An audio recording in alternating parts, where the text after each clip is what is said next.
Welcome back to Nisha's rainbow. दोस्तों, अभी मैं आपसे मॉर्निंग टाइम में किचन में मिल रही हूँ। ये टाइम हो रहा है 9:15 का और हस्बैंड को जाना है ऑफिस जल्दी। आज उनकी मीटिंग है, तो मॉर्निंग की मीटिंग होती है तो मुझे और जल्दी रहती है, लेकिन आज मैंने कैमरा ऑन कर ही दिया फाइनली। मैंने कहा देख लेती हूँ जल्दी जल्दी। तो मेरा सब्ज़ी और चावल बन गया है, बस आटा लगा रही हूँ, रोटियाँ डालूँगी और दही निकाल दिया है थोड़ा सा। मैंने आलू परवल की सब्ज़ी बनाई थी मैंने, तो वो हस्बैंड खा करके फिर ऑफिस चले गए। फिर अब्र की क्लास करवाई, उसके बाद फिर बच्चों का नहाना धोना खाना पीना, मेरा नहाना पूजा करना, सारी चीज़ें हुई। और देखिए आपको मैं शाम को ले आई डिनर प्रिपरेशन के टाइम में। तो यहाँ पे मैं बना रही थी भिंडी की सब्ज़ी आज, लेकिन ये मैं आपको दिखा रही हूँ दोस्तों सिरका। तो जब परसों हम लोग आए थे घर से तो सिरका ये ख़रीद कर लाए थे, मेरे देवर ले आ दिए थे मार्केट से, और इसको पूजा ने उबाल दिया था, मम्मी ने छान कर दे दिया था। तो इसमें तड़का नहीं लगा था, तो वो तड़का मैं अभी आपके साथ इसमें लगाऊंगी। 2 दिन से सोच रही हूँ, बट ना बस काम की वजह से फुर्सत नहीं मिल पा रही है। क्योंकि आप बाहर कहीं भी जाओ तो उसमें ये रहता है कि आपके कपड़े तो होते ही हैं इकट्ठे गंदे, उनको प्रेस करना, धुलना, प्रेस करना, बहुत सारा काम हो जाता है। तो अभी इसमें सरसों का तेल मैंने कढ़ाई में डाल दिया है, और सरसों के तेल में जब हल्का सा धुआं आ जाएगा तभी मैं मोटी वाली सौंफ और जीरा इसमें ऐड कर दूंगी। बस यही इसका तड़का है। और भी बहुत सी चीज़ें सिरके में डाली जाती हैं, जैसे खड़ी लाल मिर्च होती है, धनिया होता है, धनिया को थोड़ा रोस्ट करके ही डाला जाता है इसी तरीके से। तो धनिया के बीज उसको आप डाल सकते हैं चाहें तो। इसमें कटे हुए आम के पीसेस डाल सकते हैं, करौंदा डाल सकते हैं, लहसुन डाल सकते हैं। तो इतनी सारी चीज़ें तो मुझे नहीं मिलेंगी, बट मैं सोच रही हूँ लाल वाली मिर्ची और लहसुन, ये 2 चीज़ें तो इसमें एटलीस्ट मैं मिला ही दूँ। तो लहसुन भी थोड़ा ज़्यादा अमाउंट में छीलना होगा उसको करके, और मिर्ची है नहीं मेरे पास तो वो मुझे मार्केट से मंगानी होगी। और इधर मैं अपनी दूसरी कढ़ाई में, उधर मैंने उसी कढ़ाई में सिरके को छोड़ दिया कि जल्दी से वो ठंडा हो जाए, तो उसको बॉटल में भर दूँगी। और यहाँ पे मैं भिंडी की सब्ज़ी फ्राई कर रही हूँ। नहीं, अभी तो मैं चावल फ्राई कर रही हूँ। आपको बता ही चुकी हूँ कई बार कि फ्राइड चावल शाम को चाय के साथ मेरे यहाँ सभी को बहुत अच्छा लगता है। अर्श चाय तो नहीं पीते हैं, लेकिन ये है कि उनको चावल बहुत पसंद है फ्राइड वाले, और हस्बैंड को भी बहुत पसंद है। मुझे और अब्र को, हम दोनों को कम पसंद है, तो हम दोनों नहीं लेते हैं, या कभी कभी थोड़ा बहुत ले लिया बहुत इंसिस्ट करने पे। और इन लोगों के लिए बना देती हूँ, मैं कोशिश करती हूँ अगर मेरे पास चावल बचा है तो। और यहाँ पे मैं सब्ज़ी फ्राई कर रही हूँ, तेल डाल दिया है मैंने, उसमें मेथी डाल दी है। मेथी के बाद थोड़ा सा मेथी हो जाएगा, फिर पंचफोरन डाल करके भिंडी डाल दूँगी इसमें। भिंडी के साथ ही दोस्तों मैं आलू भी डाल रही हूँ अब्र की वजह से, क्योंकि फिर अब्र खाते नहीं है भिंडी। तो आलू और भिंडी की मसाले वाली सब्ज़ी बना रही हूँ। ये हमारा नाइट का प्रिपरेशन हो रहा है डिनर का, और इसके बाद रोटियां डालनी है मुझे, और हम लोग का खाना हो जाएगा। आलू को पहले मैंने थोड़ी देर फ्राई कर लिया है, उसके बाद फिर भिंडी ऐड करी है। और भिंडी डालने के बाद ना आप तुरंत उसमें नमक मत डालिए, थोड़ी देर को ऐसे ही छोड़ दीजिए, उसके बाद डालेंगे तो भिंडी जैसे लिचलिची हो जाती है ना, तो वैसी नहीं होगी, बिल्कुल एक एक दाना अलग रहेगा। नमक अब देखिए मैं यहाँ पे मिला रही हूँ, आधी सब्ज़ी कुक हो गई है लगभग, और बहुत थोड़ा सा ही गलना बाकी रह गया है आलू वगैरह का। वरना भिंडी अगर आप केवल बना रहे हैं तो इतने पे ही आप ढक्कन हटा करके करारी भिंडी बना सकते हैं, और उसको बस धीमी आंच पे रख दीजिए और चलाते रहिए, और इसको ढकिएगा नहीं। इतनी बढ़िया करारी भिंडी बनेगी आपकी कि आपको भी लगेगा कि हाँ भाई मस्त रेसिपी है। प्याज इसमें ज़्यादा से ज़्यादा डालें, भिंडी की सब्ज़ी में अच्छी लगती है। और बच्चों की ज़िद थी, उन्हें पराठे खाने थे, तो मैंने फिर बच्चों के लिए पराठे डाल दिए थे और अपने लिए रोटी बना ली थी।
फ्रेंड्स, मैं आपसे मिल रही हूँ आज। ये व्लॉग मेरा कल से चल रहा है। कल मॉर्निंग का मैंने हस्बैंड की आपको लंच प्लेट शूट करी थी, उसके बाद शाम की सब्ज़ी, और फिर मैं गायब हो गई। गायब ऐसे में हो गई कि अब मैं मिल रही हूँ आपसे, और आज बज रहे हैं 4 बज चुके हैं पूरे के पूरे। मैंने अभी कैमरा ऑन किया है। तो कल मैंने दिन में ज़्यादा कुछ शूट किया नहीं, पता नहीं क्यों सर में बहुत तेज़ दर्द था, बहुत ज़्यादा ही दर्द था। तो मैं सो गई दोपहर में। दवा ले ली मैंने, दवा लेनी पड़ी मुझे सर दर्द की, और उसके बाद मैं सो गई। तो उठी हूँ शाम को, फिर वही 5:45-6 बजे। फिर मैंने डिनर प्रिपेयर किया है, और उसके बाद हम लोग 9 साढ़े 9 तक खाना भी खा चुके थे, और फिर मुझे नींद आ रही थी।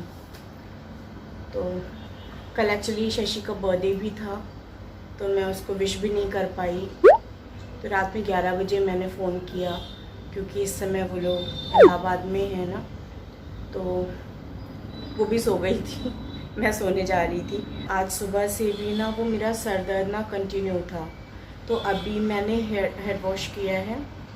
अब देख सकते हैं बाल मेरे अभी भी गीले हैं। 1-1.5 घंटा हो गया मुझे नहाए। तो बालों को मैंने धुला था, फिर बांध के ही रखा हुआ था टॉवल में।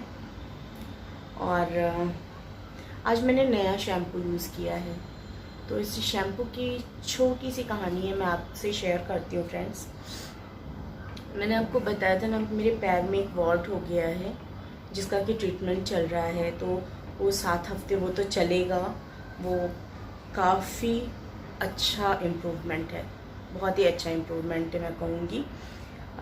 पिछली बार मैं गई थी डॉक्टर को दिखाने, तो डॉक्टर ने कहा वो नाइट्रोजन स्प्रे तो होगा, बार बार होगा, बट उन्होंने कहा ना कि ये ऊपर जो लेयर है, क्योंकि उसकी शक्ल देखकर माय गॉड यार, जो भी देखता था डर जाता था यार, ये सही हो रहा है या ख़राब हो रहा है। तो पता मुझे भी नहीं चलता था, क्योंकि दर्द तो खैर हो ही रहा था।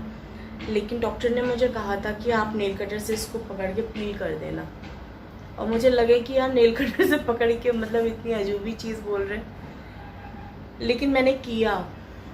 मैंने कहा ठीक है, डॉक्टर ने कहा है तो कुछ सोच समझ के कहा होगा, ऐसे थोड़े है।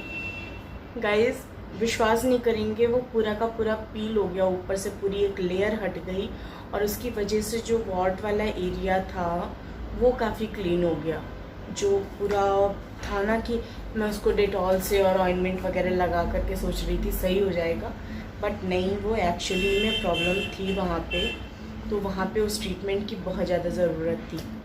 तो काफ़ी हद तक मेरे हिसाब से तो सही हो गया, पर डॉक्टर के हिसाब से अभी 4 सिटिंग्स बाकी है मेरी। 3 हो चुकी हैं, 4 बाकी है। तो मैं बताऊँ आपको, वो डॉक्टर इतनी अच्छी हैं फ्रेंड्स, मुझे इतनी अच्छी लगी। या डॉक्टर हो या कोई भी हो, आप जिस भी प्रोफेशन में हो, इतना हो कि आपसे कोई एक पूछ रहा है, आप 4 भी बता दो यार, आपका कोई नुकसान नहीं है।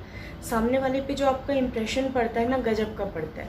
अब मैं उन डॉक्टर की फ़ैन हो गई। एक्चुअली क्या था कि अभी से नहीं, बहुत पहले से स्कूल जाती थी मैं, तब भी मेरे पैर ना फटते थे। गर्मियों में तो नहीं फटते थे, ठंडियों में तो भयंकर फटते थे। मतलब मुझे ये होता था कि क्रैक क्रीम आती थी, वैसलीन आती थी, वो सब लगाती थी मैं।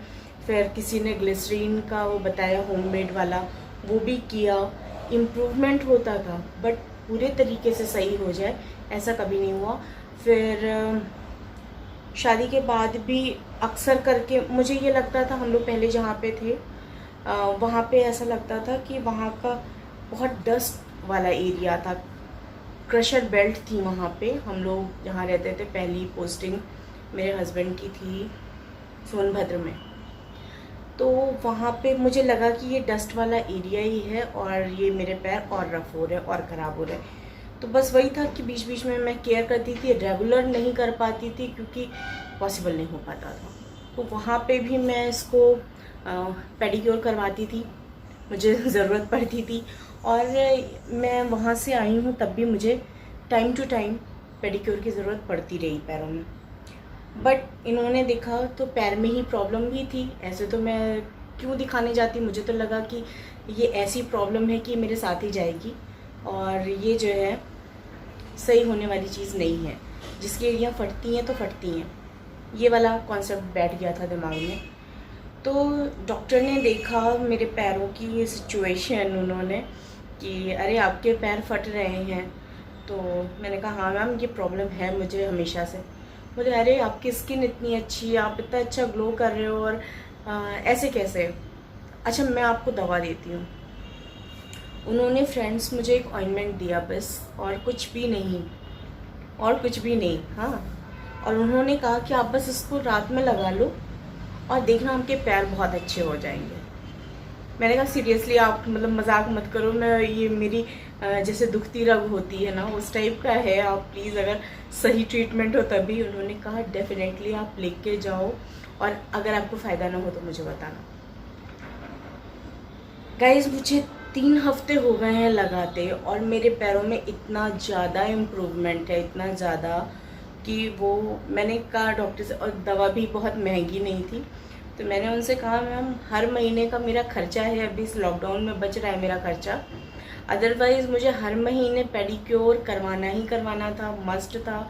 ना करवाऊँ अगर 20 से 25 दिन के अंदर तो मेरे पैर फिर से ख़राब होने लगते थे। तो उन्होंने कहा कि अब आपके पैसे बचेंगे। मैंने कहा बहुत अच्छी बात है यार, अगर इस तरह से मतलब क्या है, कुछ चीज़ों में लगता है यार मुझे कि वेस्ट है। जैसे मैं बहुत ज़्यादा फेशियल वगैरह भी नहीं करवाती हूँ, मैंने गिनी चुनी बार करवाई होगी, शादी से लेकर अभी तक में भी गिनी चुनी बार करवाया होगा मैंने फेशियल। और पता नहीं मुझे कभी लगा नहीं कि मुझे कोई फेस पैक लगा लिया, कुछ भी ऐसा कर लिया ना स्किन केयर घर में ही, तो वो मुझे बल्कि ज़्यादा बेनिफिशियल लगता है कंपैरिजन टू फेशियल, क्योंकि उसमें केमिकल्स ही तो यूज़ करते हैं। तो VLCC का मैंने ले लिया था, पूरा किट ले लिया था, तो उससे भी मैं उसके वो फेस मसाजर वगैरह है मेरे पास, तो उसके थ्रू भी कर लेती थी। कभी कभी मुझे लगता था यार क्यों अननेसेसरी को जाना फालतू पैसे, लेकिन मुझे पैरों के लिए जाना पड़ता था। लेकिन अब मुझे इतना आराम हो गया है सीरियसली गाइज। कल नहीं परसों हम लोग बैठे हुए थे तो आप कह रहे हैं वाह मम्मा पैर तुम्हारे कितने सुंदर हैं। मैंने कहा यार बेटा मुझे भी नहीं पता था अभी तक, अब पता चला है कि पैर भी मेरे सुंदर है। तो ये था, तो बहुत ज़रूरी है दोस्तों कि डॉक्टर आपको अच्छा मिल जाए। और बिना पूछे भी उन्होंने कोई मुझे ना फीस उन्होंने चार्ज किया ना कुछ, और बड़े लाइट मूड में उन्होंने लिख दिया नहीं नहीं ठीक है आप ये वाली दवा भी ले लो। दवा खरीदना वो मेरे ऊपर था, लेकिन वाकई तो मेरा ऐसा मानना है, मुझे इतना मैं उनसे इम्प्रेस हुई। और उसके बाद भी उन्होंने कई चीज़ों के लिए, तो हुआ क्या पिछली दफ़े हम लोग गए थे तो ये फ़र्स्ट टाइम ही उन्होंने दवा मुझे लिख दी थी, और तब से मैं रेगुलर यूज़ कर रही हूँ डेली रात में, तो मुझे बहुत ज़्यादा आराम है। अच्छा हुआ क्या, पिछली बार मेरे हस्बैंड भी बहुत इम्प्रेस हो गए, कहने लगे यार ऐसा है इस बार जाएंगे दिखाने तो तुम डॉक्टर से बात कर लेना कि हेयर फॉल का कोई इलाज है क्या। एक्चुअली मेरे हस्बैंड को हेयर फॉल का प्रॉब्लम है, वो यहाँ पे उनके ना साफ़ हो रहे हैं बाल धीरे धीरे, तो वो हमेशा बहुत टेंशन में रहते हैं। जब वो टेंशन लेते हैं तो मैं एकदम, मैंने कहा यार क्या करना है, मेरे लिए आप अच्छे हो ना बस, फिर क्या करना है, क्यों कहे नहीं यार बाल बाल बाल बाल बाल हर समय। तो मैंने डॉक्टर से पूछा, मैंने कहा मैम एक चीज़ बताइए बाल झड़ने का कोई इलाज है क्या। तो उन्होंने कहा कि हाँ है ना, ये देखिए मैं आपको अभी लिख के देती हूँ शैम्पू और सीरम, आप इसको यूज़ करिए। मैंने कहा मैम मुझे नहीं है प्रॉब्लम, मुझे तो आप दे देंगे ठीक है, जो भी बाल झड़ते हैं तो ठीक हो जाएंगे तो अच्छी बात है, बट मेन प्रॉब्लम मेरे हस्बैंड का है। तो उन्होंने देखा इनकी तरफ, उसके बाद उन्होंने कहा कि मैम इनका कुछ नहीं हो सकता है। हम लोग इतना हंसे वहीं पे बैठ के कि बोले नहीं इनका प्रॉब्लम हेरिडिटरी है, इनका कुछ नहीं हो सकता, इनके बाल जितने जाने हैं जाएंगे। उस दिन से मेरे हस्बैंड इतने रिलैक्स हो गए हैं। मैंने कहा क्यों क्या हुआ, ये जो डॉक्टर ने मुझे शैम्पू सीरम दिया आप भी यूज़ करो। कह रहे कोई फ़ायदा नहीं है। डॉक्टर ने कह ही दिया है कि इनका कुछ हो नहीं सकता है।